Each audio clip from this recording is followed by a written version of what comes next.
तो आज हम चैप्टर पढ़ेंगे क्लास 9 का लाइंस एंड एंगल्स।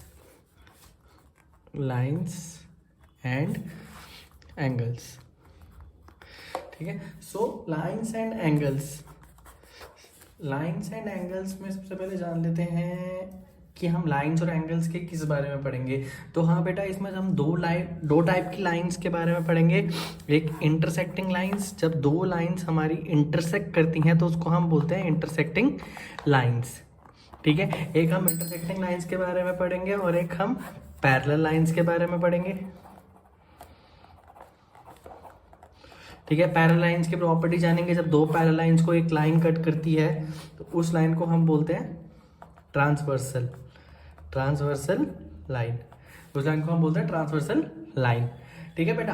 तो अब हम शुरू करते हैं, इसके एंगल्स के बारे में सबसे पहले जानते हैं, ठीक है। सो अगर हम एंगल्स की बात करते हैं तो एंगल्स के फॉर्मेशन के लिए सपोज ये आपकी दो पैरेलल लाइंस है, दो पैरेलल लाइन को एक ट्रांसवर्सल काट रही है।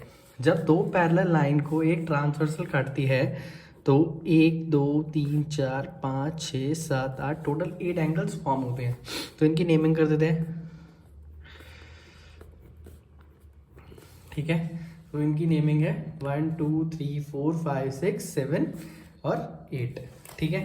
तो जब दो पैरेलल लाइन को एक ट्रांसवर्सल ने काटा तो जो पैरेलल लाइंस के अंदर वाले एंगल्स होते हैं उनको हम बोलते हैं इंटीरियर एंगल्स, और जो बाहर वाले एंगल्स होते हैं उनको हम बोलते हैं एक्सटीरियर एंगल्स। उसको हम बोलते हैं एक्सटीरियर एंगल्स।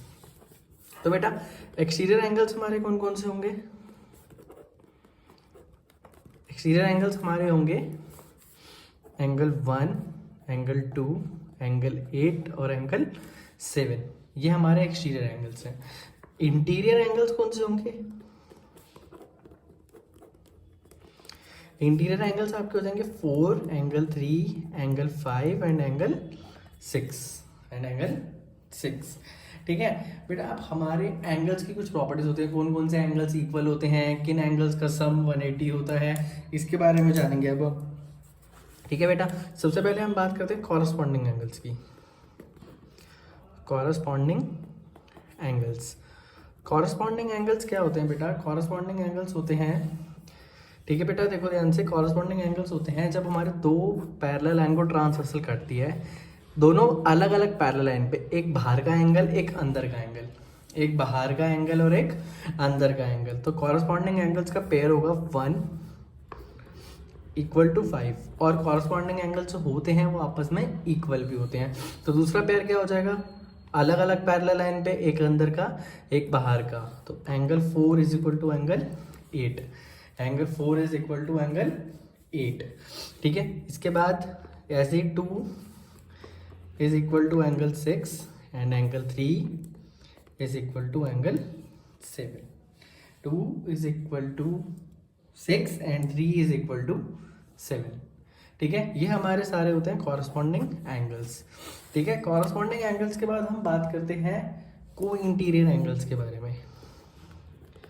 को इंटीरियर एंगल्स क्या होते हैं बेटा? को इंटीरियर एंगल्स वो एंगल्स होते हैं जो सेम साइड पे लाई करते हैं, ट्रांसवर्सल की सेम साइड पे, और एज इंटीरियर एंगल्स ऑलरेडी नाम है तो दोनों एंगल्स अंदर के भी होंगे।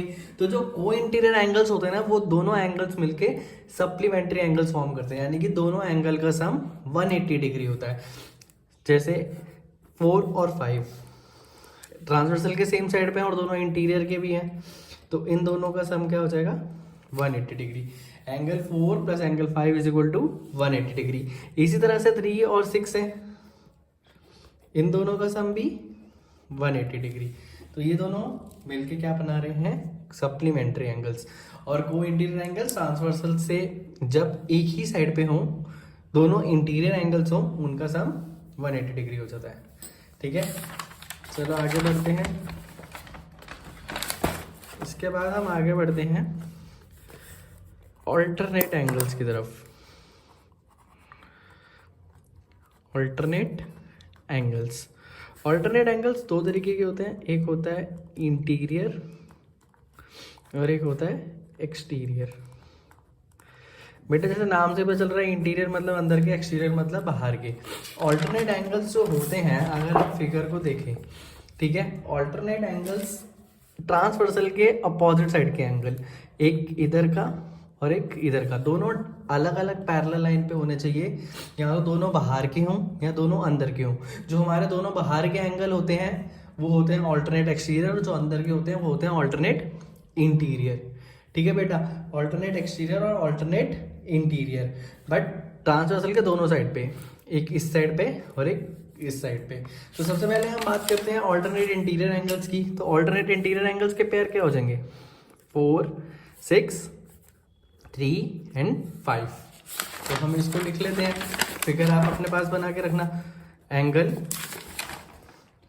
4 is equal to angle 6, angle 3 is equal to angle 5। Angle 4 is equal to angle 6 and angle 3 is equal to angle 5। इसी तरह ऑल्टरनेट एक्सटीरियर एंगल क्या हो जाएंगे बेटा हमारे? तो ऑल्टरनेट एक्सटीरियर एंगल हो जाएंगे 1 7 के equal and 2 is equal to 8।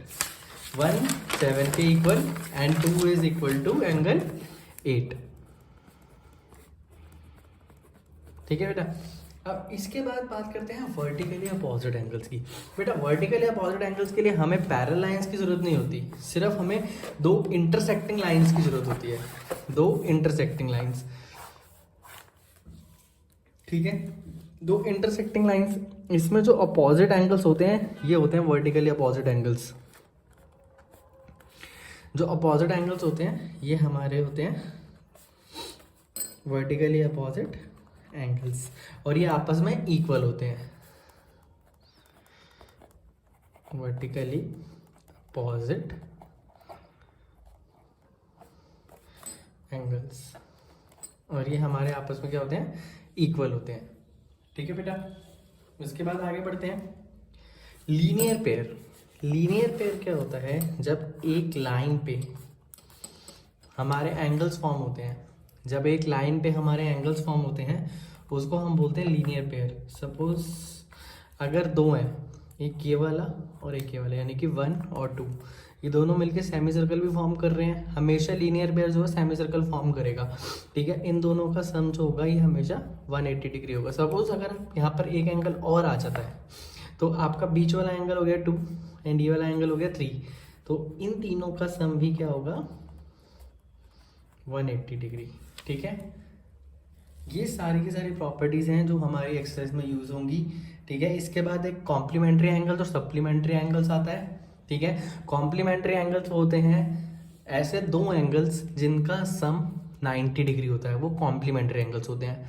ऐसे दो एंगल्स जिनका सम 90 डिग्री होता है वो कॉम्प्लीमेंट्री एंगल्स होते हैं। फिर आते हैं हमारे सप्लीमेंट्री एंगल्स। ऐसे दो एंगल्स जिनका सम 180 डिग्री होता है वो हमारे सप्लीमेंट्री एंगल्स होते हैं। ठीक है बेटा, अब इसके बाद हम एक्सरसाइज 6